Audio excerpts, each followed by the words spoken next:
Hi friends. పాకిస్తాన్లోని ఉగ్రవాదుల స్థావరాలను అంతం చేయడమే లక్ష్యంగా ఆపరేషన్ సింధూర్ను భారత్ చేపట్టగా, ఆ సమయంలో పాకిస్తాన్కు తుర్కీ అనుకూలంగా వ్యవహరించిన సంగతి తెలిసిందే. దీంతో ఎర్డోగాన్ ప్రభుత్వం తీరుపై మన దేశంలో తీవ్ర నిరసనలు వ్యక్తమయ్యాయి. బాయ్కాట్ తుర్కియే పేరుతో సోషల్ మీడియాలో విస్తృత ప్రచారం జరిగింది. తాజాగా బ్యాన్ తుర్కియే అంటూ పలువురు వ్యాపారులు కూడా ఆ దేశం నుంచి దిగుమతి అయ్యే వస్తువులను విక్రయించేందుకు నిరాకరిస్తున్నారు. పాక్తో ఉద్రిక్తత పరిస్థితుల వేళ దేశంలో బాయ్కాట్ తుర్కీ నినాదం ఊపందుకుంది. ఈ క్రమంలో తాజాగా పూణేలోని వ్యాపారులు కూడా ఆ దేశం యాపిళ్లను బహిష్కరిస్తున్నట్లు నిర్ణయం తీసుకున్నారు. దీంతో స్థానిక మార్కెట్లో అవి కనిపించకుండా పోతున్నాయి. స్థానికులు కూడా ఇతర ప్రదేశాల నుంచి దిగుమతి అయ్యే పండ్లను తీసుకుంటున్నారు.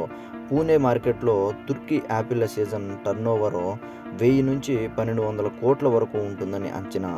దీంతో వ్యాపారుల తాజా నిర్ణయం పండ్ల మార్కెట్పై తీవ్ర ప్రభావాన్ని చూపిస్తున్నట్లు తెలుస్తుంది.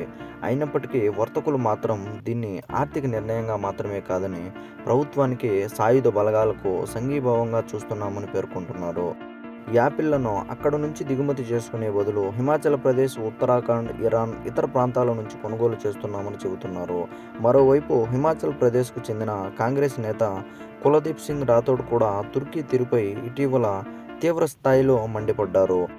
2023లో భీకర భూకంప సమయంలో ఆపరేషన్ దోస్త్ ద్వారా భారత్ ఆ దేశానికి ఎంతో సాయం చేసిందని, అయినప్పటికీ ఆ దేశం దౌత్య ద్రోహానికి పాల్పడిందని ఆరోపించారు.